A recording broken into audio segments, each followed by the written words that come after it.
La Escuela de Cristo, por Austin Sparks. Prefacio a la tercera edición revisada. El ministerio contenido en este libro ha sido forjado en el yunque de tratos profundos y drásticos de Dios con la vasija.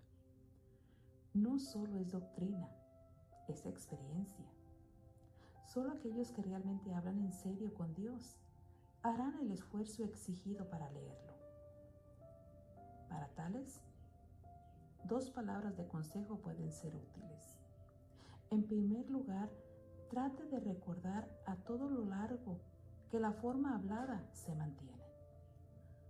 Los mensajes fueron dados en conferencia y el lector debe tratar de entrar en el espíritu y en la mente del oyente y no solo leer.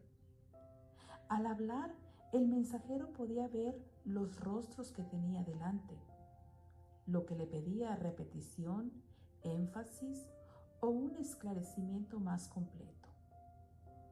Esto explica mucho que no tenga el carácter de una producción precisamente literaria. Tiene sus dificultades para los lectores, pero también tiene sus valores. Entonces mi consejo es que no debe intentar demasiado ni abarcar mucho a la vez. Casi cada página requiere pensamiento y solo se puede alcanzar cansancio si se lee sin tranquila meditación.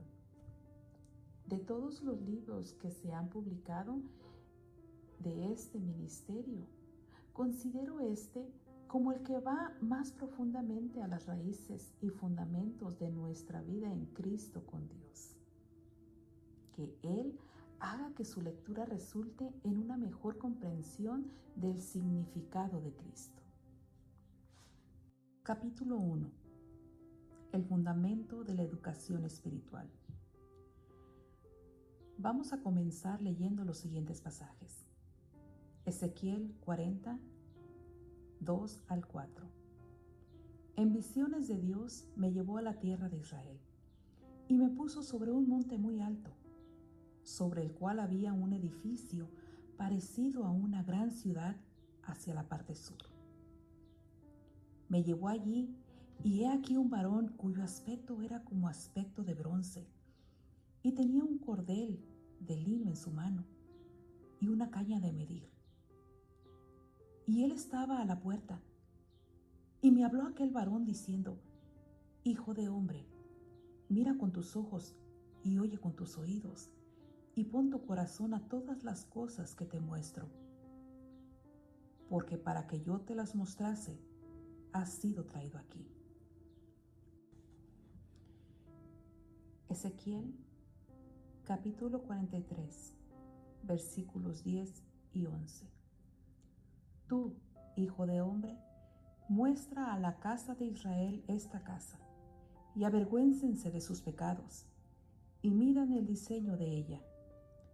Y si se avergonzaren de todo lo que han hecho, hazles entender el diseño de la casa, su disposición, sus salidas y sus entradas, y todas sus formas, y todas sus descripciones, y todas sus configuraciones, y todas sus leyes, y descríbelo delante de sus ojos, para que guarden toda su forma y todas sus reglas, y las pongan por obra. Mateo capítulo 3, versículo 17. Y hubo una voz de los cielos que decía: Este es mi Hijo amado, en quien tengo complacencia. Mateo capítulo 11, versículos 25 al 30. En aquel tiempo, respondiendo Jesús dijo: Te alabo, Padre, Señor del cielo y de la tierra, porque escondiste estas cosas de los sabios y de los entendidos, y las revelaste a los niños. Sí, Padre, porque así te agradó.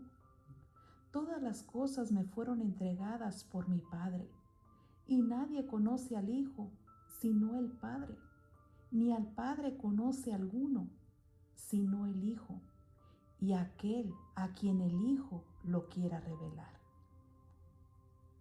Venid a mí todos los que están trabajados y cargados, y yo os haré descansar. Llevad mi yugo sobre vosotros y aprended de mí, que soy manso y humilde de corazón, y hallaréis descanso para vuestras almas, porque mi yugo es fácil y ligera mi carga. Juan capítulo 1, versículo 51. Y le dijo: de cierto os digo, de aquí en adelante veréis el cielo abierto y a los ángeles de Dios que suben y descienden sobre el Hijo del Hombre. Lucas capítulo 9, versículo 23. Y decía a todos: si alguno quiere venir en pos de mí, niéguese a sí mismo, tome su cruz cada día y sígame. Efesios capítulo 4, versículos 20 y 21.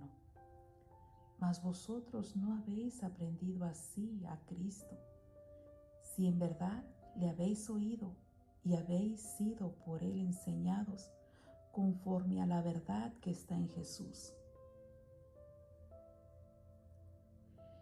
El versículo básico para nuestro presente propósito es Mateo capítulo 11, versículo 29, donde dice: llevad mi yugo y aprended de mí. En Efesios capítulo 4, versículo 20, el apóstol Pablo nos dice con otras palabras lo que el Señor Jesús quiso dar a entender. Mas vosotros no habéis aprendido así a Cristo. Al cambiar una palabrita, vemos una gran diferencia y tenemos el verdadero sentido.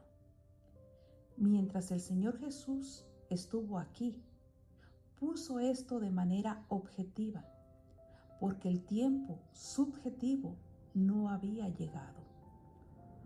Por eso tuvo que decir: aprended de mí.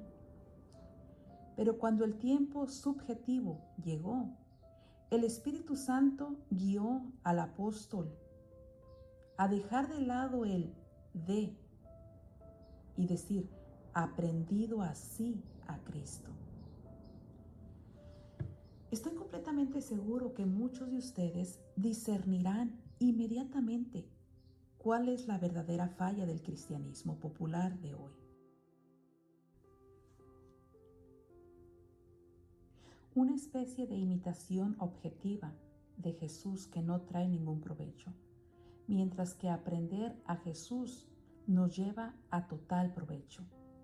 Así que vamos a ocuparnos con la escuela de Cristo ahora, a cuya escuela Él llevó a los 12 discípulos que había escogido para que estuvieran con Él y para enviarlos a predicar. Marcos capítulo 3, versículo 14. Ellos primeramente fueron llamados discípulos, lo cual significa puestos bajo disciplina. Antes de que nosotros podamos ser apóstoles, esto es, enviados, tenemos que estar bajo disciplina, ser discípulos, ser enseñados de manera interna.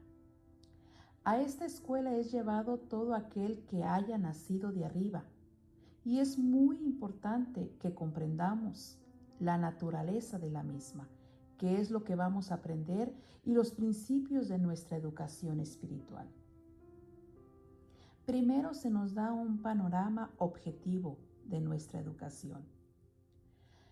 Al llegar a esta escuela, lo primero que el Espíritu Santo, el gran maestro e intérprete, hace por nosotros, si realmente estamos bajo su mano, es darnos un panorama de lo que tenemos que aprender. Nos presenta el gran objetivo de nuestra educación. Hemos leído los pasajes de Ezequiel, los cuales, a mi parecer, tienen mucho que ver con este asunto. en un tiempo en que la verdadera expresión de los pensamientos de Dios en medio de su pueblo se había perdido, y el pueblo había perdido el contacto inmediato con los pensamientos divinos, el Espíritu de Dios puso su mano sobre el profeta en aquel país lejano y lo llevó en el Espíritu en visiones de Dios de regreso a Jerusalén. Allí lo puso sobre un monte alto y le mostró un templo nuevo, desde el cual un río de vida fluía hasta los confines de la tierra.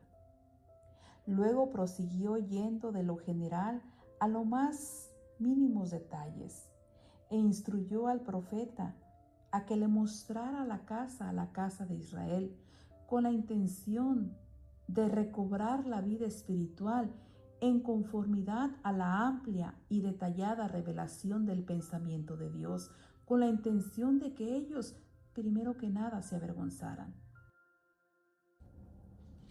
Se ha discutido mucho si el templo de Ezequiel sería literalmente establecido en la tierra.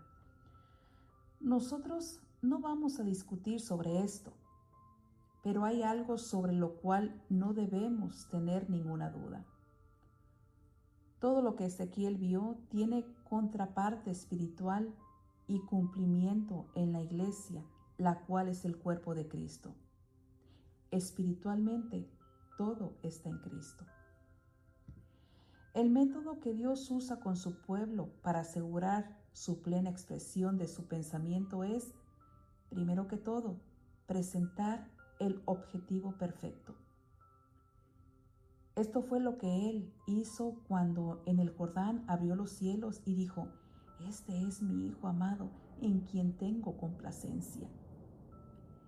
Él presentó y dio testimonio de aquel que era la expresión plena, completa y detallada de su pensamiento para su pueblo.